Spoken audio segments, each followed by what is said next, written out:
बहुत ज्यादा है इंडिया में, ठीक है। तो उस टाइम पे वास्को डी गामा ने डिस्कवर किया। अब हम करेंगे बात जो है इंडिया, जो पहले ब्रिटिशर्स की पहले की बात मैंने आपको बोली, मैंने चोलास के बारे में आपको बोला, चोलास कैसे उन्होंने कहाँ से रूल किया था। तो मुगल्स का मैंने लास्ट ईयर आपको पढ़ाया था। Even I am teaching you, I am a teacher, I remember everything. मुझे नहीं पता आप लोगों को याद है कि नहीं, मैंने आपको मुगल्स भी पढ़ाया था अच्छे से। तो मैंने आपको तब बोला था, मैंने आपको तब बोला था कि मुगल्स ने सारा ऑक्यूपाई किया था, ये सारा एरिया ऑक्यूपाई किया था, अपार्ट फ्रॉम दिस रीजन। इस रीजन को छोड़ के मुगल्स ने सारा ऑक्यूपाई किया था। अब खाली सवाल ये नहीं होता कि ये रीजन, ये वाला रीजन भी नेबरिंग, इसको इंडियन सब कॉन्टिनेंट बोलते हैं। इंडियन सब कॉन्टिनेंट्स वो थे जो उस टाइम पे एक ही थे।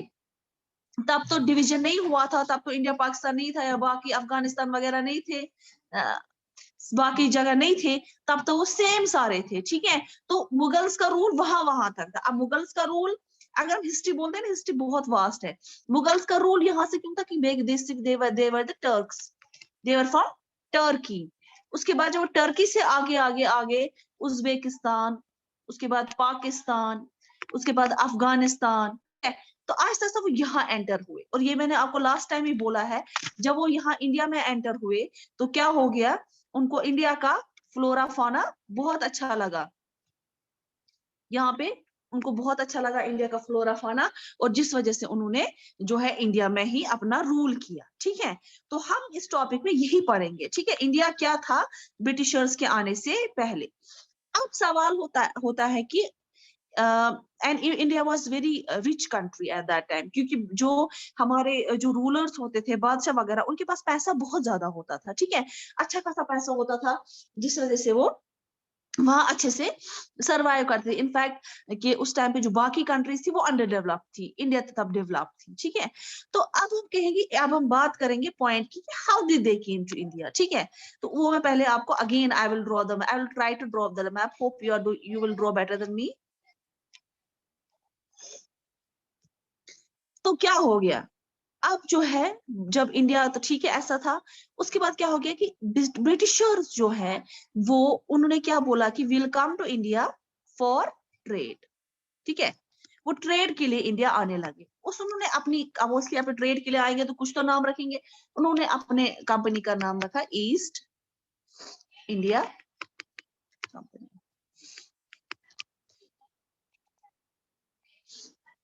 तो क्या हो गया, अब जब वो, अब उसके बाद हम पढ़ेंगे, उन्होंने जो ईस्ट इंडिया कंपनी का नाम रखा, तो उनका बेसिक मोटिव क्या था, वो आते थे इंडिया, जैसे मैंने कहा कि India is rich in culture, ये हमें पता है।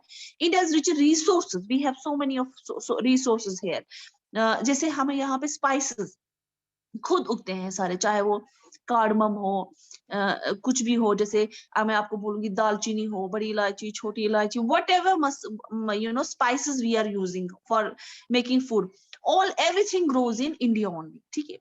You will get from the other countries, but combination of all the spices you will get in India only. तो क्या था, वो आए India, so they came India for this motive, like what, to to get the spices from there, वहां से spices लेने के लिए, and then take it back to the British, वो वापस अपना यूके लेने जाते थे और वहां पे ट्रेड करते थे, ठीक है। And when they came to India, जैसे मैंने इंडिया का बताया कि इंडिया का जो है सी रूट का अगर हम बात करें, तो इंडिया की सी रूट के मैंने दो आपको लास्ट ईयर भी क्लासेस में पढ़ाए थे। मैंने आपको ये पढ़ाया था, ये सूरत है जो गुजरात में है, और यहाँ पे जो है I don't remember the port, but यहाँ पे जो है साउथ में तमिलनाडु में एक पोर्ट था, जो जहां से वो ट्रेड होता था, मतलब इस साइड से आता था ट्रेड, यहाँ से तो इंडियन ओशन है, इंडियन ओशन है, यहाँ से क्या है, bay of Bengal, bay of Bengal, और यहाँ से अरबियन सी, ठीक है, जहां से यहाँ से अरब पहुंचते हैं, अरबियन सी है यहाँ पे, ठीक है। तो क्या, वो क्या करते थे, वो उन्होंने यही दो जो सी रूट्स, जो पोर्ट्स होते थे, जहां पे ये शिप्स वगैरह रुकते थे, ठीक है, इन शिप्स वहां रुकते थे, तो वहीं से ट्रेड शुरू करना उन्होंने शुरू किया, ठीक है। तो जब वो इंडिया आए तो उन्होंने देखा कि नहीं, यहाँ पे तो, ये तो India is very rich in sources, तो खाली उनको यहाँ पे जो है स्पाइसेस नहीं मिले, उन्होंने बाकी चीजें भी यहाँ की देखी जो उनको बहुत अच्छी लगी, जो उन्होंने यहाँ से ट्रेड करना शुरू किया। अब ट्रेड होता, ट्रेड ऐसे नहीं था, ट्रेड टू वे था, ठीक है। वहां से भी कुछ चीजें आती थी जो इंडिया आती थी उस टाइम पे, और यहाँ से भी कुछ चीजें जाती थी जो इंडिया जाती थी। फिर आहिस्ता आहिस्ता क्या हुआ कि आप लेट क्यों आते हैं क्लास में? ये क्या है उस समय, ये क्या बकवास नाम रखते हो आप लोग?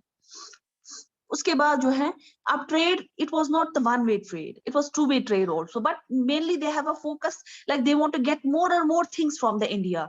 As I told you, India is very rich in resources. We have what is here, cotton is grown here, jute is grown here, uh, everything, almost everything is grown here, ठीक है? तो यहाँ पे बहुत सारी चीजें जो यहाँ उगती थी, यहाँ की चीजें, अब यहाँ की कल्चर यहाँ के बहुत अच्छे थे। Will get the variety of food what ever, for example we are in Kashmir, तो कश्मीर से स्टार्ट अगर करेंगे ना, कश्मीर का क्यूजाइन पहले वो यहाँ पे बहुत फेमस है, that is famous all over the world, not in India only, all over the world it's famous. Okay, now if we come out of a Kashmir, अगर कश्मीर से बाहर आएंगे, then we are going to in north. North कौन सा है? जैसे दिल्ली है, पंजाब है, हरियाणा है। तो पंजाब का खाना जैसे मक्के की साग एंड सरसों का, नहीं, मक्के की दी रोटी एंड सरसों दा साग which is very famous. The food of Punjab is also very famous, ठीक है? तो वह जो ये वाला एरिया है, ये किसी और चीज के लिए फेमस है। अब अगर हम दिल्ली वगैरह की बात करें, तो देखिए कितने मॉन्यूमेंट्स हैं। जब मुगल्स का रूल था, उनने भी बहुत सारे मॉन्यूमेंट्स बना के रखे थे वहां पे।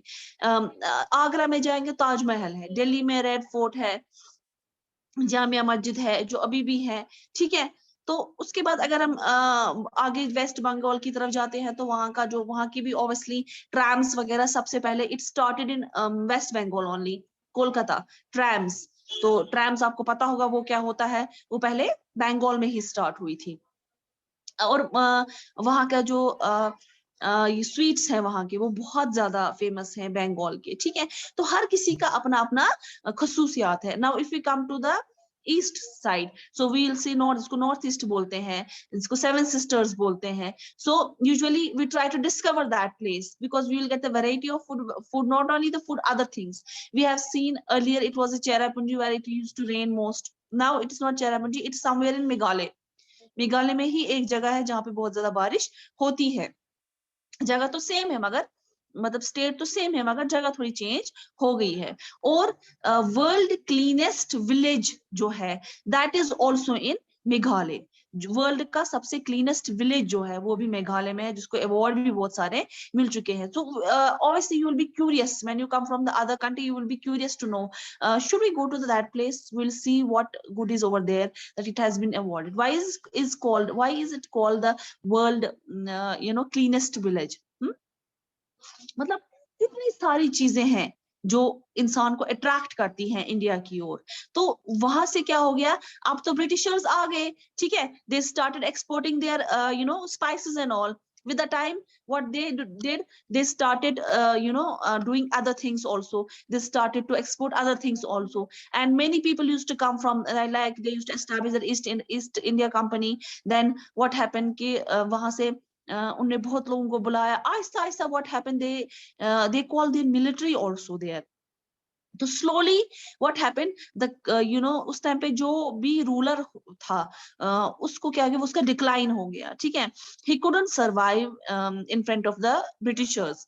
वो ब्रिटिशर्स के सामने नहीं लड़ पाया। वो मैं आपको बताऊंगी कि किस किसने, टीपू सुल्तान जैसे है, ठीक है? तो बहुत सारे हैं जिन्होंने जंग लड़ी, तो बहुत बहादुरी से जंग लड़ी, ठीक है? उसके बाद क्या हो गया, जब उन्होंने बहादुरी से जंग लड़ी, लेकिन वो नहीं टिक पाए इन कंपनीज के बीच में, और यही दैट वाज द रिजल्ट कि ये जो ब्रिटिशर्स हैं वो ट्रेडर्स टू रूलर्स बन गए, ठीक है? उसके बाद जंगे, बैटल्स, उसके बाद बैटल, यही मैं कह रही हूँ, जो जंग हुई, जंग किस बात पे हुई, जब जब वो आए, वो किस मकसद से आए थे? ट्रेड के मकसद से। लेकिन जब वो बैटल हो गई, ठीक है, battle of Plassey, battle of boxer हो गए, ठीक है, ये सब कुछ हो गया, ये दो बैटल्स जो हुए, तो क्या ये भी हम पढ़ेंगे इस चैप्टर में, हमें इसके बारे में पढ़ना है, तो उससे क्या नतीजे निकले, फिर क्या हुआ, ठीक है? एक्सपेंशन ऑफ कंपनी रूल, उसके बाद जो है ये एक्सपैंड हो गया, उन्होंने अपने रूल्स बनाए। अब ऑब्वियसली जब वो आए, पहले वो ट्रेड एज अ गेस्ट आए थे ट्रेड करने के लिए, लेकिन जो ही आहिस्ता आहिस्ता उन्हें अपने पैर जमाए, तो उन्हें क्या किया, उन्हें अपनी पॉलिसीज बनाना शुरू किया। उन्हें सब्सिडरी अलायंस बनाने शुरू किए।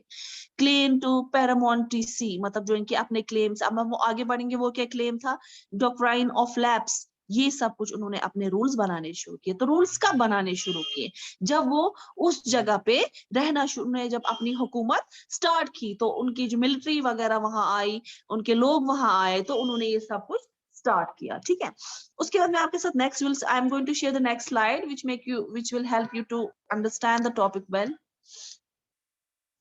मैं आपको भी ये खाली इंट्रोडक्शन दे रही हूँ, ठीक है। उसके बाद वॉर विद टीपू सुल्तान मराठास। तो देखिए, टीपू सुल्तान तो आपको पता है, ठीक है, टीपू सुल्तान है। मराठास में छत्रपति शिवाजी, जिसके नाम पे सीरियल भी आते हैं आजकल, ठीक है, और छत्रपति शिवाजी की पिक ये है जो मैंने इस पे स्क्रीन पे आपको रखी हुई है, ठीक है। तो अब उनकी जंग किसके साथ हुई, टीपू सुल्तान के साथ और मराठास, क्योंकि जो उस टाइम पे रूल करते थे, तो उन्होंने बहुत कोशिश की कि हम इनको किसी तरीके से यहाँ से निकालें, मगर फाइनली क्या हुआ कि वो ब्रिटिशर्स के सामने सर्वाइव नहीं कर सके। अब वो सर्वाइव क्यों नहीं करते हैं, बेसिकली ये हुआ कि for the sake of money, उनकी जो सल्तनत में कुछ लोग वर्कर्स काम करते थे, सोल्जर्स थे या कुछ और थे, तो उन्होंने गद्दारी की अपने मालिक के साथ, अपने किंग के साथ गद्दारी की, जो अपनी इंफॉर्मेशन लीक करते थे, जब वे अपनी पॉलिसीज बनाते थे कि हम लोग कैसे इनके साथ जीतेंगे, हम लोग कैसे ब्रिटिशर्स को हराएंगे, तो they were already inform, okay, that you will do, we will do this, they are going to do this. तो क्या होता है, डिफेंडर्स क्या करते, पहले से ही अपना प्रोटेक्शन बना के रखते थे, और फाइनली ये हुआ कि it which will result, that resulted in what, establishment of a British rule in India. तो टीपू सुल्तान था मराठा से Chhatrapati Shivaji, which picture is shown है, मैंने पिक्चर लगाई हुई है। Setting up of a new administration, उसके बाद क्या हुआ, उन्होंने ऑब्वियसली जब उन्हें हरा दिया, मतलब अब जब कुछ कुछ बादशाह वहां बचे हुए थे जिनको उसने हरा दिया, उसके बाद क्या हो गया कि उन्होंने अपनी एडमिनिस्ट्रेशन स्टार्ट की। अब उस एडमिनिस्ट्रेशन में क्या स्टार्ट किया कि उन्होंने अपने हिसाब से सब कुछ चलाना शुरू किया। अब इस एडमिनिस्ट्रेशन में कौन लोग थे, इट वाज, अब वो पूरे यूके को तो साथ नहीं लेके आएंगे ना, मतलब they did a very huge amount of, very very good amount of people were working in India, okay. आपने मूवीज में भी देखा होगा कैसे सब लोग करते थे। तो क्या होता था कि वहां के जो किंग क्वींस है वो भी इंडिया आते थे देखने के लिए कि हमारे लोगों ने कैसे ये सारा ऑक्यूपाई किया है, ठीक है। उसके बाद क्या हुआ कि उन्होंने जब नई एडमिनिस्ट्रेशन स्टार्ट की, तो उसमें क्या था कि उस एडमिनिस्ट्रेशन में उन्होंने अपने रूल्स किए, लेकिन लोग कहाँ से लाए, उन्होंने इंडिया के ही लोग लाए। वो लोग they were ready to work with them for the sake of money only, ठीक है। पैसों के लिए उन्होंने कहा कि हम इन लोगों से के साथ काम करेंगे, because they were getting a good amount of money, although they were not loyal to, they have no concern with the Indian people. और बेसिकली जो ब्रिटिशर्स थे उनका फोकस क्या था, उनका फोकस ये था कि वहां के जो इलीट क्लास लोग हैं, जो अच्छी अच्छी फैमिली से बिलोंग करते हैं, तो उन्होंने उन्हीं को हायर किया, ठीक है, उन्हीं को अपना ये बनाया। अब वो लोग भी मजबूर थे, क्योंकि उनको पता था ब्रिटिशर्स जो थे अगर हम नहीं मानेंगे तो they will create very problem, तो वो हमारे लिए प्रॉब्लम क्रिएट करेंगे। तो उन्होंने भी क्या किया, उन्होंने भी उस एडमिनिस्ट्रेशन का हिस्सा बने। तो इस वजह से जो है उनकी हुकूमत चली, वहां के बहुत सारे लोग मिलके, उनके वहां सारे लोग मिले, और वहां पे जो है उनकी नई एडमिनिस्ट्रेशन, नए नए रूल्स आने लगे। कुछ थे कि फोर्स्ड लेबर वगैरह, कुछ बहुत सारे ऐसे भी बने। तभी वो कहा जाता है कि ब्रिटिशर्स ने बहुत जुल्म किया है इंडिया में, हद से ज्यादा। और जब उसके बाद फ्रीडम फाइटर्स, वो तो इसमें नहीं है हमें इस टॉपिक में, लेकिन मैं आपको बता देती हूँ, जब कुछ फ्रीडम फाइटर, जैसे पहले Mahatma Gandhi used to belong a very good family. Mahatma Gandhi जो थे बैरिस्टर थे, ठीक है, वेरी वेल क्वालिफाइड। और सबसे पहले महात्मा गांधी ने क्या किया था, वो जब when he did his degree, then what he did, he went to the South Africa, जहां पे व्हाइट्स और ब्लैक्स में बहुत डिस्क्रिमिनेशन था, ठीक है। तो उन्हें क्या किया, उन्हें व्हाइट्स और ब्लैक्स के लिए पहले ही, मतलब व्हाइट के लिए तो नहीं लड़ा, क्योंकि व्हाइट हम वहां पे इलीट क्लास माना जाता था, and blacks were the lower class. तो उनके लिए उनने लड़ा, ठीक है। तो ब्लैक्स को अपना हक दिलाने की कोशिश की, नहीं, they are equal to you, although they have different colour, no doubt, but they are equal to you. Same happens in India after the independence. What happened, there were the untouchables and Brahmins, which I have taught you in the last year. You might not remember because you don't want to remember, or maybe you will remember, you might have remembered. कि जब मैंने untouchables वगैरह पढ़ाए थे, मैंने कहा था कि अनटचेबल्स जो थे वो अछूत माने जाते। In fact movies, most of the movies are framed on that, based on that. Okay, तो उनको ये जब वो उनके बच्चे जब पढ़ने जाते थे, उनको दरवाजे पे बिठाते थे, उनको ब्राह्मण्स के साथ टच नहीं होना चाहिए था, ब्राह्मण्स वुड वो नहाते थे वगैरह। तो ये मैंने कहा ना, हिस्ट्री बहुत वास्ट है।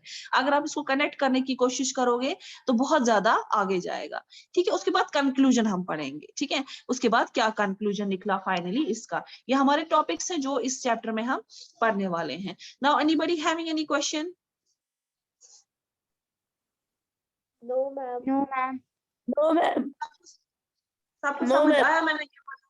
ओके ओके, सबको समझ आया मैंने क्या पढ़ा है? Yes, ma'am. Yes, ma'am. Ma'am.